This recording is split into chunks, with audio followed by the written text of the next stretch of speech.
নমস্কার, আমি অভিজিৎ। আজকের মার্কেট ইন্ডাইসেসগুলো চেক করব। আজকে খুবই একটা বড় দিন ছিল। মার্কেটে আজকে বাজেট পেশ হলো।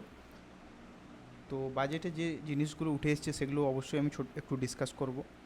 আর এছাড়া যদি মার্কেটের মুভমেন্ট দেখি আমরা, তাহলে নিফটিতে অনেকটা ফল এসেছিলো। পুরো সবগুলো ইন্ডেক্সে অনেক ফল এসেছিলো, কিন্তু সেটা রিকভার হয়েছে।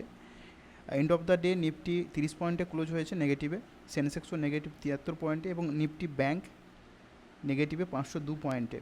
নিফটি আইটি 271 পজিটিভে ক্লোজ করেছে। অ্যাডভান্স ডেকলাইন যদি আমরা দেখি, 933 অ্যাডভান্স এবং 1410 ডেকলাইন। এরপর যদি আমরা অ্যাডভান্স ডেকলাইনের চার্ট দেখি, তো এখানে আমরা দেখতে পাচ্ছি নিফটিতে টোটাল 23টা কোম্পানি গ্রিনে ক্লোজ হয়েছে এবং 27টা কোম্পানি রেডে ক্লোজ হয়েছে।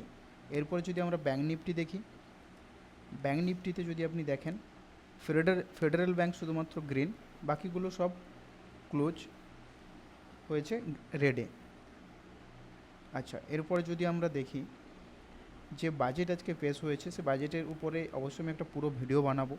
ঠিক আছে, এখানে যে টোটাল 9টা পয়েন্ট আছে, productivity and resilience in agriculture to employment and skilling, এইভাবে টোটাল 9টা পয়েন্টের উপর অনেকটা জোর দেওয়া হবে। বাজেটে এগুলো উঠে এসছে। তো টোটাল 62 পেজের বাজেট আছে। এটাকে ইন শর্ট করে সিম্পলভাবে আমি একটা ভিডিও নিয়ে আসবো, যেখানে বুঝতে আপনাদের সুবিধে হয়। তো আজকে মার্কেটের অ্যানালাইসিস দেখব। যদি কালকের ভিডিও আপনি দেখে থাকেন, আমি সেখানে 313 যে সাপোর্ট লেভেল দিয়েছিলাম বা 300 লেভেল বলেছিলাম, তো সেখানে এসে মার্কেট নিজেকে হোল্ড করেছে। যদি আপনি দেখে থাকেন, তো মার্কেট এখানে এসে নিজেকে হোল্ড করেছিল। দেন যদি দেখেন এরপরে যে ফলটা এসছে, আমি আগেও বারবার বলেছি যে যদি আপনি ডাউন সাইডে দেখেন, একটা ট্রেন্ড লাইন আমি অনেক আগের থেকে বানিয়ে রেখেছি, এবং এই ট্রেন্ড লাইনটার কথা আমি প্রায় বলে থাকি প্রত্যেকটা ভিডিওতে। যদি দেখেন, এই ট্রেন্ড লাইন থেকে কিছুটা আগেই মার্কেট সাপোর্ট নিয়েছে। তো এই ট্রেন্ড লাইনটা মার্কেট একবার টাচ করলো। তো এরপরে যদি আমরা দেখি, এরপরে ওপর লেভেল সেই সেম থাকবে, আগের যে ট্রেন্ড লাইন আছে সেম সেই জায়গাতেই আমরা মার্কেটকে দেখব, যেটা আপনার 24,594 মানে 600 লেভেল ভাইটাল লেভেল, এবং আপসাইডের প্ল্যানিং যেভাবে ছিল আগামী দিনে সেম সেভাবেই থাকবে, যদি মার্কেটে কন্টিনিউয়াসলি বাইং প্রবাবিলিটি থাকে। এরপরে যদি আমরা ব্যাঙ্ক নিফটি দেখি, নিফটি ব্যাংকের ক্ষেত্রেও সেম, যে আপসাইডের ট্রেন্ড লাইন আমি কালকে দিয়েছিলাম সেটাই ফলো হয়েছে। আপনি ডাউন সাইডে যদি চেক করেন, 51,757 লেভেল খুব ভাইটাল লেভেল ছিল, কালকে আমি দিয়েছিলাম। এবং আজকে যদি আপনি দেখেন 51,336 লেভেল। আমি বারবার বলেছিলাম যে 52,000-এর যে লেভেল ছিল, 52,000 ফল হলে নিচের লেভেল থাকবে 51,700 লেভেল, এবং সেটা মার্কেট টাচ করেছে, এবং তারপরেও মার্কেট ফল হয়েছে, কিন্তু মার্কেট সাপোর্ট নিয়েছে 51,350-এর লেভেল। যে লেভেলটা আপনি যদি দেখেন, মার্কেটে যদি ফল আপনি দেখেন, তো নিফটি ব্যাংকের সাপোর্ট ছিল অ্যাপ্রক্স 51,314-র কাছে। ঠিক আছে, তো সেখান থেকে মার্কেট তার কিছু আগেই নিজেকে রিভার্স করেছে 350 পয়েন্ট থেকে। তো এই সাপোর্টটা খুব ইম্পর্ট্যান্ট একটা সাপোর্ট কালকের জন্য। আপসাইডের প্ল্যানিং সেম থাকবে যদি 52,000 ওপরে ক্লোজিং হয়, এবং আপসাইডে 52,800 লেভেল খুব ভাইটাল লেভেল, এবং 52,000 লেভেল এবং 52,500 লেভেল, এই লেভেলগুলো খুব ভাইটাল লেভেল। তো এই মার্কেটের আজকে মুভমেন্ট ছিল। আর যদি সেন্সেক্সও দেখেন, সেন্সেক্সও অনেক বড় পয়েন্টের একটা মুভ এসেছিলো, কিন্তু মার্কেট সেটাকে হোল্ড করেছে এবং মার্কেটে সেটা রিকভারও হয়েছে। মার্কেটে যদি আপনি দেখেন 12টা 15 ক্যান্ডেল, এই ক্যান্ডেলে আপনি যদি দেখেন টোটাল ফল হয়েছিল 80,389 থেকে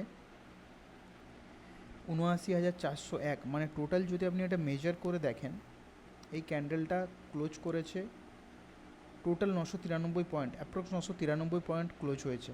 কিন্তু মার্কেট নিজেকে আবার রিকভার করে, এবং মার্কেট একটা গুড কন্ডিশন যেটাকে বলে, একটা ঠিকঠাক জায়গায় গিয়ে নিজেকে আবার ক্লোজ করেছে। তো আমরা যদি ডে চার্ট দেখি সেন্সেক্সের ক্ষেত্রে, তো নিচের থেকে ভালো একটা রিজেকশান এসছে, আমরা লং টেল দেখতে পাচ্ছি নিচের সাইডে, তো একটা খুব ভালো রিজেকশান এসছে। এবং সাপোর্ট লেভেল যদি স্ট্রং দেখি আমরা, 80,390 মানে 400 লেভেল, এটা একটা সেন্সেক্সের ক্ষেত্রে স্ট্রং লেভেল। নিফটি ফিফটির যদি আমরা ডে চার্ট দেখি, নিফটি ফিফটিতে ডে চার্টে যদি আপনি দেখেন, তো 360-এর লেভেল, যেটা আজকে টাচ করে মার্কেট রিভার্স হয়েছে, এবং যে ট্রেন্ড লাইন ছিল সেই ট্রেন্ড লাইনও একটা খুব বড় সাপোর্টের কাজ করেছে। এবং যদি আপনি এছাড়া দেখেন 24,478 মানে 500 লেভেল, এটা খুব ভাইটাল লেভেল থাকবে ডাউন সাইডে। আচ্ছা, এরপরে যদি আমরা আপ সাইডে কোনো প্ল্যান করি নিফটির ক্ষেত্রে, তো অবশ্যই 600 লেভেল ভাইটাল লেভেল থাকবে। ব্যাঙ্ক নিফটির ক্ষেত্রে যদি আমরা ডে চার্ট চেক করি, তো ট্রেন্ড লাইনটা অবশ্যই ফলো করবেন ডে চার্টের ক্ষেত্রে। আর ডাউন সাইডে যেটা লেভেল রইলো 51,753 লেভেল ভাইটাল লেভেল। এবং যদি আপনি সাপোর্ট দেখেন, যে সাপোর্টটা আপনি যদি দেখেন, এই সাপোর্টটা এসছে আপনার হচ্ছে অ্যাপ্রক্স 51,267 মানে 250 লেভেল। তো এটা একটা ভাইটাল লেভেল থাকবে, যদি ব্রেকডাউন হয় তাহলে নিচের সাইডে আরও আমরা প্ল্যান করব। আর আপ সাইডে ট্রেন্ড লাইনটা যে রয়েছে এই মুহূর্তে, ওই ট্রেন্ড লাইনটা একটা ভাইটাল ট্রেন্ড লাইন, যেটা আপনাকে ফলো করতে হবে। তো থ্যাংক ইউ আজকের এই বাজেটের দিনের যে মার্কেটের মুভমেন্টের সাথে থাকার জন্য। তো রিকোয়েস্ট করব অবশ্যই সাবস্ক্রাইব করে রাখবেন ডেলি ভিডিওগুলো পাওয়ার জন্য বা মার্কেট অ্যানালাইসিস ডেলি চেক করতে পারার জন্য। Thank you.